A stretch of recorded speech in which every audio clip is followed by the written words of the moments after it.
So getting financial support is one of the biggest factor for students. So tell us about the scholarships available at Kent State University for students. Yes, so we do offer scholarships from $4,300 up to $12,000. So we do have a lot of financial resources available for students, particularly international undergraduate students that are coming in to help them along their journey here at Kent State University. USA has always been a top choice for international students around the world, and for good reasons. Do you know USA has over 4,000 accredited universities and colleges? In fact, it holds over 1 million international students each year in programs like business, technology, and engineering. But when it comes to business, USA is the global leader. And today we'll be focusing on one of the standout institutions in this space, Kent State University. We'll be exploring what makes the programs at Kent State University so attractive to international students and how they are preparing global leaders. Hi everyone, welcome to the another episode of our Thoughtcast. And let's meet our today's guest. Welcome to the show, Roberto. Thank you for having me. I'm Roberto Chavez. I'm the director of the Graduate Programs Office at the Ambassador Crawford College of Business at Kent State University, and happy to be here. And thank you so much for joining, Roberto, and we're so happy to have you here with us. So my first question to you will be, since US has always been a top choice for international students worldwide, especially in the programs like business and entrepreneurship. So what makes US programs so attractive, especially at the universities like Kent State, to international students? Is it only the educational, academic education quality, or there are other factors as well that draws attention? Sure. Yeah, that's a good question. I think that you can sort of narrow it down to really just the opportunity that comes with U.S. education. So there are just a lot of networks that can be brought together in U.S. institutions. In particular, if we're talking about schools of business, we tend to look at the schools that are being innovators. They are pushing the limits on how far they can advance their curriculum and their programs by staying up to date with current trends and paying attention to the regional but also the national economy. So global business has always been important, but I think now more than ever. So I think it gives students domestic and international great opportunity to tap into those networks. Right, and that's such a well-rounded perspective. And I think, since the business marketing is getting competitive day by day, and so I think the programs at the university has also become very rigorous, holistic, and skill-based. So, what do you look in a student while selecting one, those who can handle the rigorous demands of the course and programs offered at Kent State University? Yeah, so we're really doing, as you mentioned, a holistic application review. We're looking at your letters of recommendation, your academic program that you studied as an undergraduate student, and we also really pay close attention to your statement of purpose, because that's that opportunity for a student to tell their story as to why this program is important to them. So we don't just look at one piece of information and make the decision based on that one piece. It's the application as a whole. We really want to understand the student and make sure we're selecting them because we know they'll be successful in our program. So that's the really nice thing about a holistic application review, is that we know this type of student we're getting, and we know that they are prepared and will be ready to handle the academic rigor of our programs. True. Can you give our students some advice so that they can make their application more stand out? Sure. I think as a undergraduate student, or if you're applying for a undergrad program, so depending on if it's grad or undergrad, they can do certain things in both cases. So if you're still in high school, I think taking advantage of any opportunities to get involved in your school. So if there's a student council or anything like that, anything that will show that you have some sort of leadership role or collaboration, working with other students, your mentors, peers, things like that. Anything that can show where you're multitasking. So even if you're playing a sport and being a good student, that shows that you're able to handle the practice schedule, competing, and then still focusing on your academics. So things like that we can pay attention to, and we can pull that from your resume. So making sure your resume is nice and easy to read. And it highlights all of the best things about you. That's your one time where you can really say, hey, look how great I am. Look at all these great accomplishments that I have. So having that resume up to date, will definitely help at both the graduate and undergraduate level. And then again, translating that into that statement of purpose. So you have your resume that's going to say, here's all the great things about me, but then take it to the next level by pulling those great things about you and putting it into that letter and telling us why Right. you're a great fit for this program. Right. So we all understand that education is much more than just the classroom learning. So what are some of the unique offerings of the Kent State University in terms of internship, mentorship, networking opportunities that can give them real life experiences? That's a good question. So at Kent State University in general, we really pride ourselves in being what we call students first. And so it's very important for us that once a student is admitted, we want to see them be successful in their program, whatever program that may be. So we have at the university level a career service center that any student can access to. So if they need resume review, if they need tips on interviewing, things like that, they can go there. Specifically within the Ambassador Crawford College of Business and Entrepreneurship at Kent State University, we have a career service office that's dedicated just to the business students. So it's very intentional, very hands-on, where they have regular networking opportunities, and they will bring employers to campus. And so in our new building, Crawford Hall, we've been able to obtain meeting spaces. So we have office spaces where employers will come in and interview students, meet with students, so they can get that experience right there in the new building. Additionally, I think our faculty are very proactive about making connections with students and making sure that they have all the supports that they need. So anytime students have questions, we have office hours just like any other university, but I think our faculty really go the next step by making sure that all of their needs are being met, because they have a very close relationship with staff like myself. So I'm the director of the graduate programs office, as I mentioned. And so we have a very tight-knit community where the department chairs, the faculty in these programs are very comfortable with contacting us anytime they know a student has needs or just needs assistance with navigating some sort of resource on campus. So again, it's very intentional the way that we have this structure built up in our university, whether it be an undergraduate student or graduate student. We want to see our students be successful, and ultimately success for them means job placements. Right. So going back to their career service center and the career service office, we have those student resources there to help get them prepared for that next step and really hope to ensure that they have that job. Right, and that's so great to hear that Kent University has so much to offer in terms of experiences and opportunities beyond classroom. So speaking of experiences, US has always had this very vibrant ecosystem for entrepreneurship lovers, and so how does Kent University support those who want to start their own? Yeah, so at Kent State University in particular, we have the LaunchNet. So it's a hub for any student at Kent State University that has entrepreneurial dreams. Right.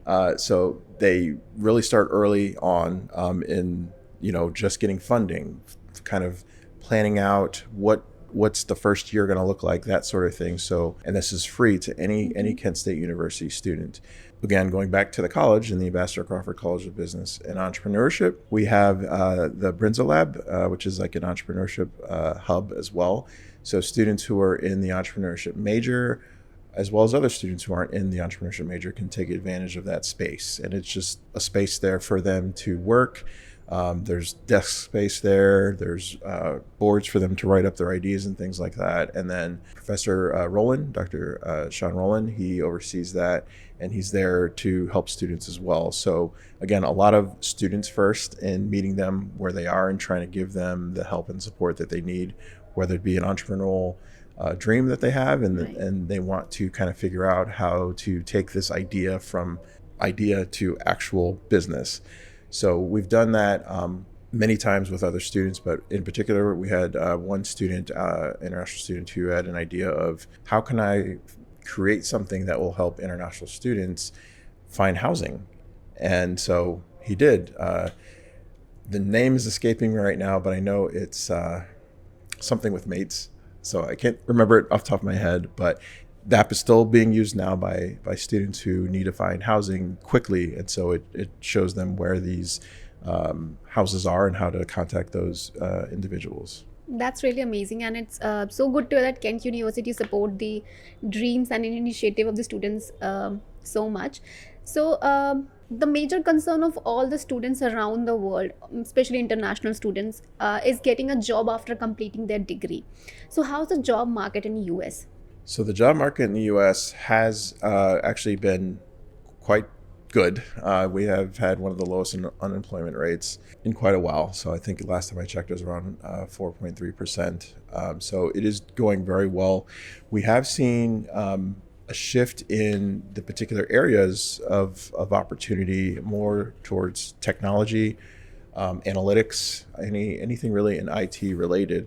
So, and also with artificial intelligence coming along, there's a whole new field of job opportunities around AI in Right. particular. So, if you think of all these companies that are using AI, ethics comes into question as well. So, there's jobs around ethics in AI. So jobs we hadn't even dreamed would be available are now popping up.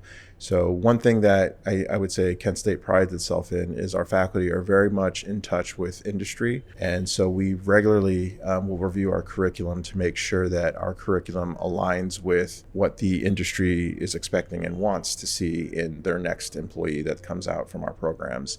So we take that feedback very seriously and we try to integrate it as best we can into our coursework so that the students are getting the needed skills to hit the ground running when they graduate from our degree program. Right. So, and that also helps us stay up to date and current with what's happening in industry so that our teaching reflects what's being done in practice in that Right. field.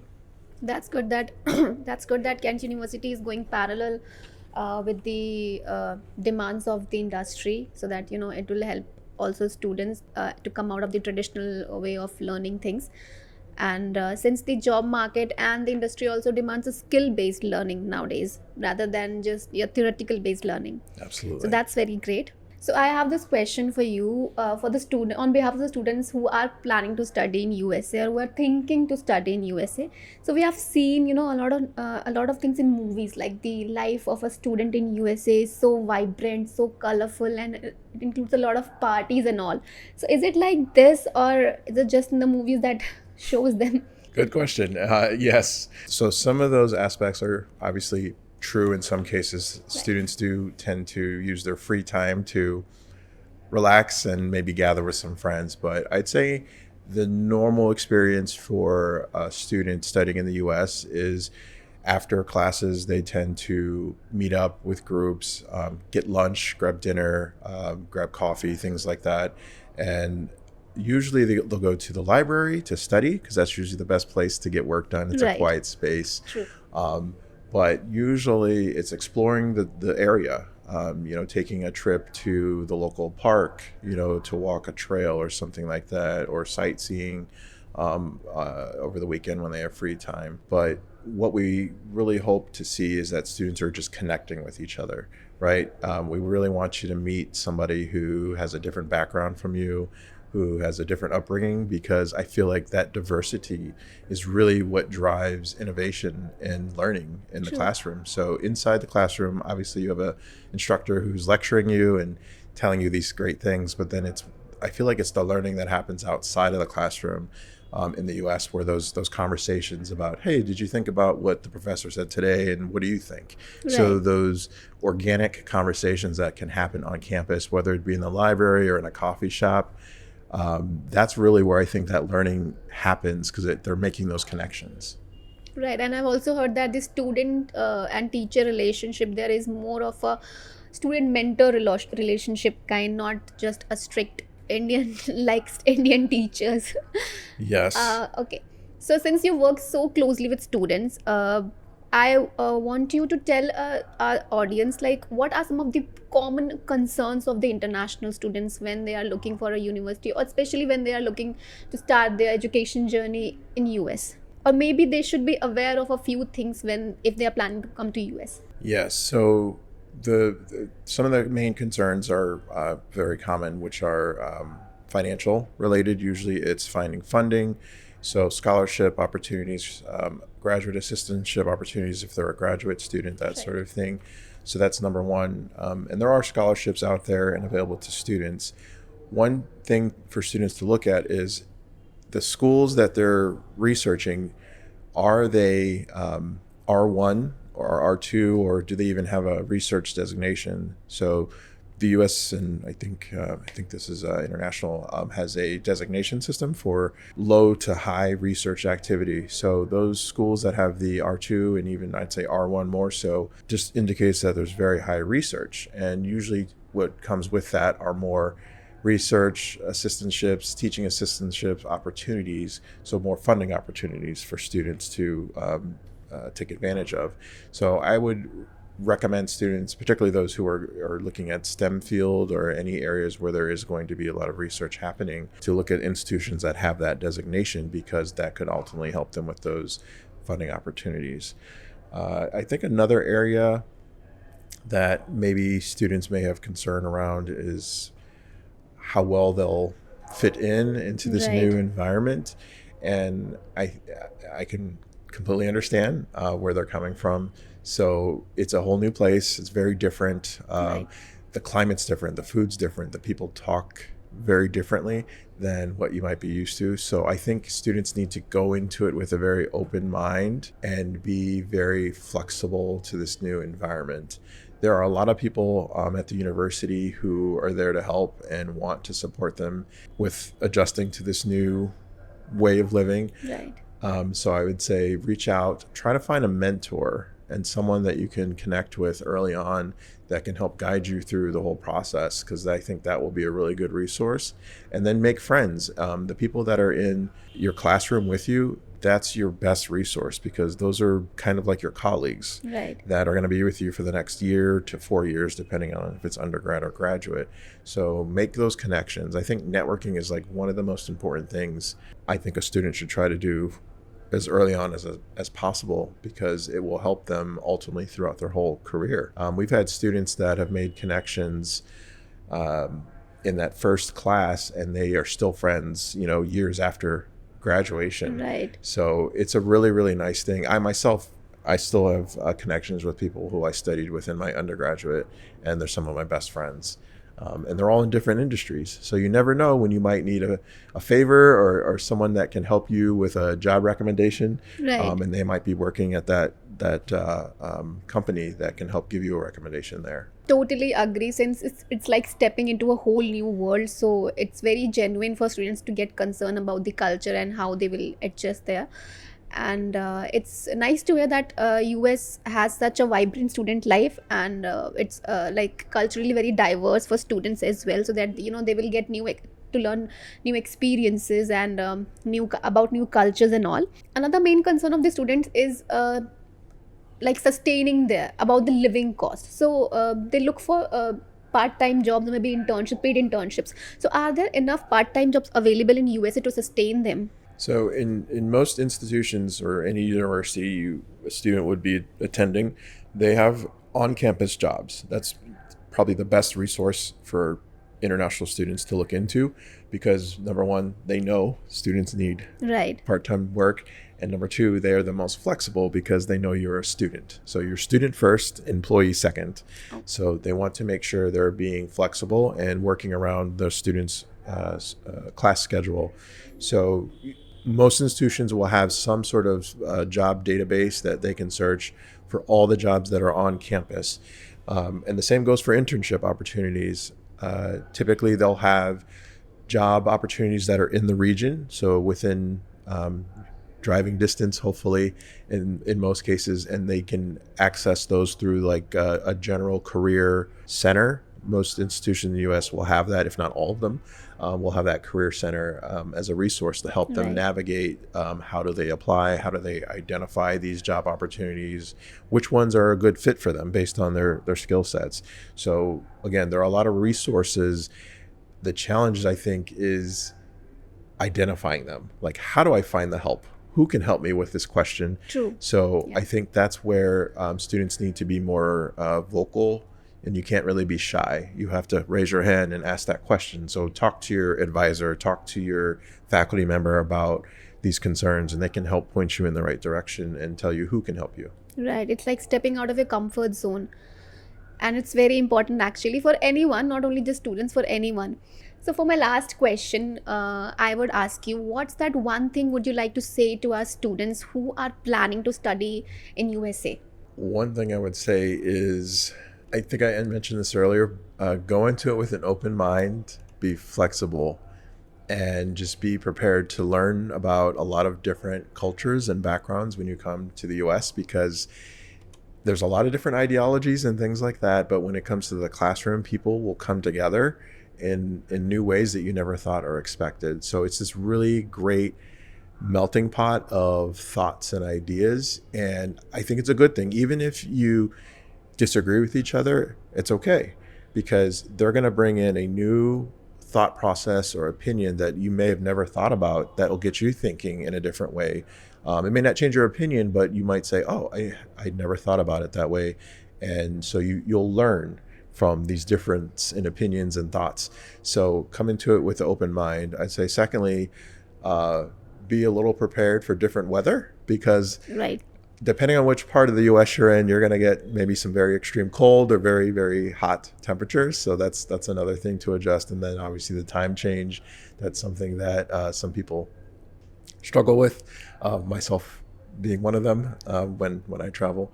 But no, I think if you're just going into it with that mindset, that's number one, because I know some students have studied in the US that were from far countries, and homesickness, True. where they miss home, is a real thing, whether it be their parents or friends or family. That is a real thing. So I think if you can, just keep regular communication with your family, because you will get homesick from now and then. But find that support group here. If you can make those connections early on, it's sort of like your temporary family. So you have that support group and then that mentor. So reach out to people, network, visit the local trails, go out, interact. I think it's a great opportunity to be able to study in this whole new location. So just go into it with that mindset, and I think you'll really come away with lifelong lessons and things that you can apply later on. Those are such great advices, and I think you just cleared most common concern of the students, and I think it will help a lot of students out there. Thank you so much, Roberto, for joining us and giving us such valuable insights and your time. It was lovely having you here. Thank you so much. I very, very happy to be here, and I just want to say that Kent State's currently admitting students. We have many, many programs, and particularly in the Ambassador Crawford College of Business and Entrepreneurship, where we have recently just opened our new building, Crawford Hall. So we're excited to greet new students there. Applications are open for our MBA, Master of Science in Business Analytics, Master of Arts and Economics programs, and we also have a PhD program in Business Administration. And then we have 10 undergraduate degrees that we offer, 3 of which have STEM designations. Our Master of Science in Business Analytics is STEM designated, as well as our Master of Arts in Economics. So we have fall intake and spring intake for those 2 MSBA and MAE program. And for MBA, we have fall only intake. So I'd say encourage students to start applying and looking at our university, because we have a lot of great opportunities. And to all our viewers, if you have any doubts about the Kent State University or want to apply there or maybe study in USA, just drop a comment or reach out to AECC. And don't forget to subscribe and like if you like this podcast.